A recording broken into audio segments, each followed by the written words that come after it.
नवी मुंबई महानगरपालिका निवडणुकीच्या पार्श्वभूमीवर सानपाड्यात राजकीय हालचालींना वेग.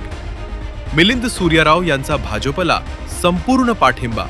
नवी मुंबई महानगरपालिकेच्या 2025 ते 2056च्या सार्वत्रिक निवडणुका जवळ येत असताना शहरातील राजकीय वातावरण तापले असून विविध पक्षांमध्ये हालचालींना वेग आला आहे. तिकीट वाटपावरून नाराजीचे सूर उमटत असतानाच सानपाडा परिसरातही महत्त्वपूर्ण राजकीय घडामोड घडली आहे. सानपाडा येथील शिवसेनेचे माजी पदाधिकारी मिलिंद सूर्यराव व शुभांगी सूर्यराव यांनी भारतीय जनता पक्षाला संपूर्ण पाठिंबा जाहीर केला आहे. मात्र त्यांनी भाजपमध्ये पक्षप्रवेश केलेला नसून आपण सध्या कोणत्याही पक्षात नसल्याचे स्पष्ट केले आहे. यावेळी बोलताना मिलिंद सूर्यराव म्हणाले, मी आता शिवसेनेत नाही.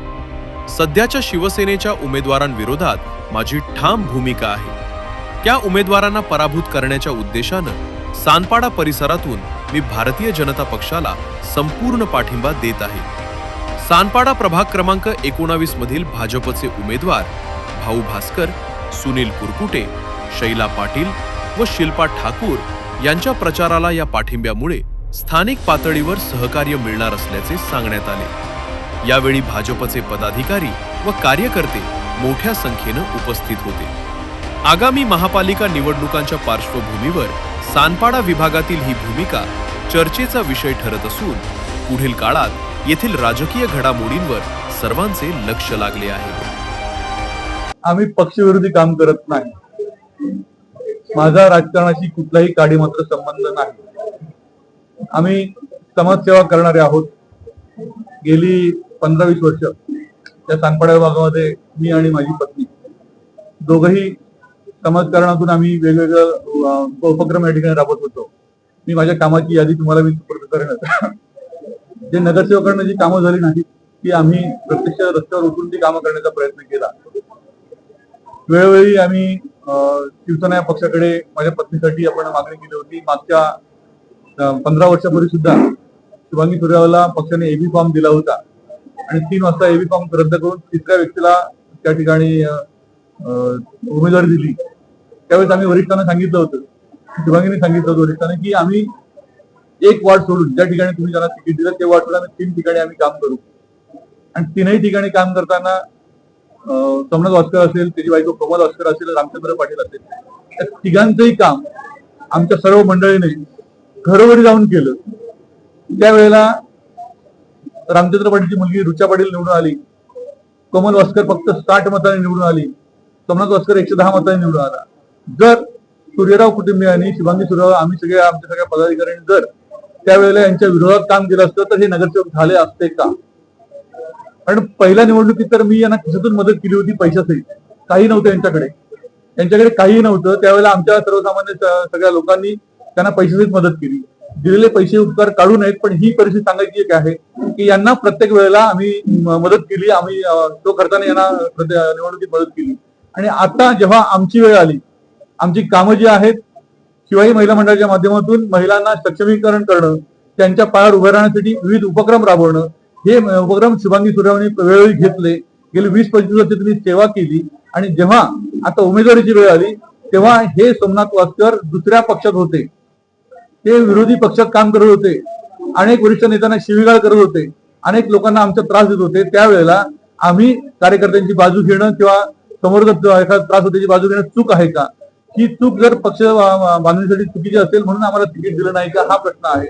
आणि वेळोवेळी माझी पत्नी नेहमी सांगायची की आम्हाला राजकारणात इंटरेस्ट नाही, आम्हाला समाजकारण करण्यात इंटरेस्ट आहे. वेळोवेळी आमचा अपमान करणं आणि एक राक्षसी महत्वाकांक्षी जी म्हणतात, ज्यांच्यावर उपकार केले त्यांनी उलटणं आणि स्वतःच्या घरात 3-3 उमेदवारी घेणं. एकीकडे घराणेशाहीचा विरोध करायचा आणि स्वतःच्या घरात मात्र 3-3 तिकीट घ्यायची. त्या ज्या उमेदवार दिलेल्या आहेत 19 मध्ये, बरोबर ना, उमेदवारी मागितली होती, त्यांच्या विरोधात पक्षाने, शिवसेना पक्षाने जी उमेदवार दिलेले आहे त्यांचं काम काय? या आमच्या सिडको वसाहतीमध्ये वास्कर कुटुंबियांनी काय काम केलंय, कुठली मदत केली, ही जनता जनाला विचारा. जी मदत आम्ही केली, जी मदत शुभांगी सूर्यरावांनी केली, त्यावेळेला हे कुठे होते? इतर म्हणजे 20-25 वर्ष लोकांची सेवा करणं जर पाप असेल, गुन्हा असेल, तर तो गुन्हा आम्ही केला असं म्हणायचं का? आमची उमेदवारी न करण्याचं कारण हे त्यांना विचारा. ताई, आम्ही पक्षविरोधी काम करत नाही, आम्ही माणसाच्या विरोधात काम करतो आहे. ज्यांनी पक्षाला फसवलंय, स्वतःच्या घरात 3-3 उमेदवारी घेतल्यात, यांचं काम जनता विचारणार आहे त्यांना. जेव्हा हा प्रचार शुभांगीचा चालू होता घरोघरी, आता लोक जाऊन विचारतात त्यांना, तुम्ही नक्की शुभांगी सूर्यवंशी यांचं नाव मत याच्यात दिसत नाहीये, त्या कुठे आहेत? त्यांना उलट उत्तर दिलं जातं, पक्षाने आम्हाला उमेदवारी दिली आणि त्यांनी उमेदवारी नकारली. उमेदवारी कोण नकारतं का दिल्यानंतर? हा आमचा प्रश्न आहे.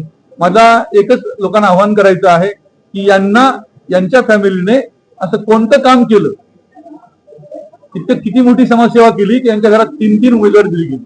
आणि जनता जनाला आव्हान करतो आम्ही की कोणत्याही परिस्थितीमध्ये ही फॅमिली, ही 3ही उमेदवार घरी बसवले तर आम्ही समाजसेवा चालू ठेवू, अन्यथा आम्ही समाजसेवा बंद करू. कारण समाजसेवा करणं जर पाप असेल, गुन्हा असेल, तर तो गुन्हा आम्ही केला असेल तर आम्ही चूक झाली अशी मान्य करू.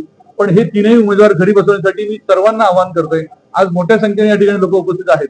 आम्हाला पक्षविरोधी म्हणण्यापेक्षा या माणसांच्या विरोधात आम्हाला काम करायचं आहे. यांनी आमच्या उमेदवारीसाठी टाळाटाळ केली. मिलिंद सुरावाला की शुभांगी सुरावाला कशी उमेदवारी मिळते हे पाहू, बघून घेऊ, अशा प्रकारची भाषा पूर्वी चालू होती. परंतु आम्ही वरिष्ठांच्या, आमच्या पक्षप्रमुखांच्या लोकांच्यावर विश्वास ठेवला होता की आम्हाला वाटत होतं की राजकारण हे काम बघून केलं जातं, उमेदवारी ही त्यांचं मागचं काम बघून केलेली जाते, हे आम्हाला वाटत होतं. पण ते धांगात खोटं आहे असा अनुभव आम्हाला आलेला आहे. याचा अनुभव तुम्ही घेतला असेल. आम्ही वरिष्ठांची सर्वांची चर्चा केली होती, खासदार साहेबांशी बोललो होतो, प्रत्यक्ष भेटून आम्ही गेलो होतो. खासदार साहेबांनी सांगितलं मिलिंद शुभांगी सुरावांचं काम खूप चांगलं आहे, आम्ही त्यांची शिफारस करू, एवढं आम्हाला आश्वासन मिळालं. आम्ही 2 दिवसात पुढची भूमिका जाहीर करू. आमची भूमिका एकच आहे की काम बघून जर उमेदवारी दिली असती तर या 3ही उमेदवारांमध्ये शुभांगी सुराव इथं काम सरस आहे, हे जगाला माहिती आहे, तुम्हाला सर्व पत्रकारांना माहिती आहे, सानपाड्याच्या जनतेला माहिती आहे. पण जनता ठरवणार आहे, जनतेने ठरवायचंय आम्ही समाजकारण करायचं की नाही. आमचा विचार तर आहेच, कारण 2 शाखा बंद काय झाल्या या पूर्वीच्या सगळ्या पत्रकारांना माहिती आहे. म्हणजे आपल्याच पक्षातील लोकांच्यावर अन्याय करायचा, आपल्याच पक्षातील लोकांना त्रास द्यायचा. आणि इथं जर आम्हाला काय 2-3 वेळा आमचा अपमान झालेला आहे. शाखा बंद करणं आमच्या ज्या सगळ्या शिवसेनेचे पदाधिकारी आहेत त्यांनी सगळ्यांनी ठरवलंय, सगळ्यांनी राजीनामे दिलेले आहेत. आणि त्यांनी ठरवलंय की आता ही शाखा तरी का चालू ठेवायची, 3री शाखाही बंद करून टाका. कुठेही बंद केला नाही. आम्ही उमेदवारी मागे घेतलेली आहे, शुभांगी सुर्याने उमेदवारी मागे घेतलेली आहे. जर अपक्ष असतो तर बंद केला असं झालं असतं. पण आपण आमच्याशी कोणत्याही वरिष्ठ नेत्यांनी संपर्क केला नाही, कोणत्याही पक्षाच्या आणि या शिवसेना पक्षाच्या सुद्धा. ते तुम्ही ठरवायचंय, जनता जनार्दन ठरवणार आहे. हे 3ही वास्कर घरी बसले तर मी पुढचा निर्णय घेणार आहे, बरोबर ना? तरच पुढचा आम्ही निर्णय घेणार आहोत. कारण यांना उद्या जे काम करतायत, अनेक लोकांच्यावर जर असं काम करणाऱ्या लोकांच्यावर अन्याय होत असेल तर समाजसेवा त्यांनी करायची की नाही, जनता जनार्दन ठरवेल. आज उद्या असा माझ्यावर आरोप होईल, अरे भाजपची लोक इथे आली आहेत, तिथे भावेश पाटील पण आलाय, तुम्ही कुठल्या पक्षात जातायत. मी पक्षीय राजकारणात नाही, यापूर्वी नव्हतो, याच्या पुढेही राहणार नाही असं मी ठरवलेलं आहे. पक्षप्रवेश करायचं की नाही ही सर्व मंडळी ठरवतील.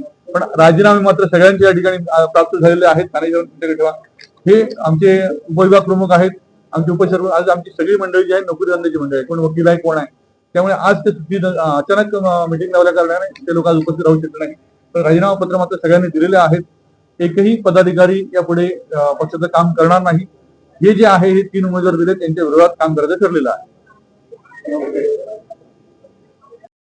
खर तर आमच्या ह्या सानपाडा प्रभागामध्ये गेली अनेक वर्ष मी असेल, माझे सहकारी असतील, आज मिलिंदजी ज्यांनी आपल्या पक्षाचा राजीनामा या ठिकाणी दिलेला आहे. आम्ही गेली जवळजवळ 25 ते 30 वर्ष एकत्र या ठिकाणी सानपाड्याच्या सामाजिक राजकीय क्षेत्रामध्ये या ठिकाणी काम करत होतो. आता खर तर मिलिंदजींना त्यांच्या शिवसेना या पक्षाच्या माध्यमातून या ठिकाणी आपल्या सौभाग्यवतींसाठी उमेदवारी मिळाली नाही. मागच्या वेळेला त्यांची उमेदवारी त्या ठिकाणी काढली गेली, ह्या वेळेला त्यांना उमेदवारी मिळाली नाही.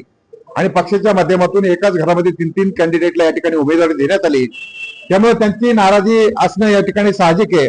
आणि त्या नाराजीच्या भावनेतून आणि आपल्या कार्यकर्त्यांच्या उद्रेकांमधून खर तर माझे सहकारी मित्र मिलिंदजींनी या ठिकाणी आपल्या पक्षाचा राजीनामा या ठिकाणी दिलेला आहे.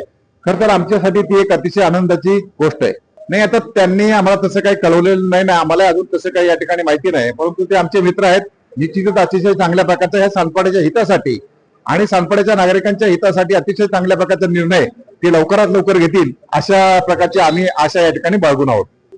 आमच्या सानपाडा प्रभाग क्रमांक मधील आमच्या भारतीय जनता पार्टीचं आमचं जे पॅनल आहे, मी वैयक्तिक भाऊ बापकर असेल, माझे सहकारी सुनीलभाऊ कुरकुटे असतील, आमच्या शैलाताई असतील, आमच्या शिल्पाताई असतील, निश्चितच त्यांच्या सपोर्टनी, त्यांच्या पाठिंब्याने आमच्या ह्या पॅनलची आणि आमची ताकद निश्चितच या ठिकाणी वाढेल अशी आम्हाला या ठिकाणी म्हणजे अशी आम्हाला या ठिकाणी शक्यता आणि खरोखर ते निश्चितच आमचं पॅनल या ठिकाणी अतिशय बहुमताने विजय होईल अशी आम्ही या ठिकाणी आशा बाळगतो.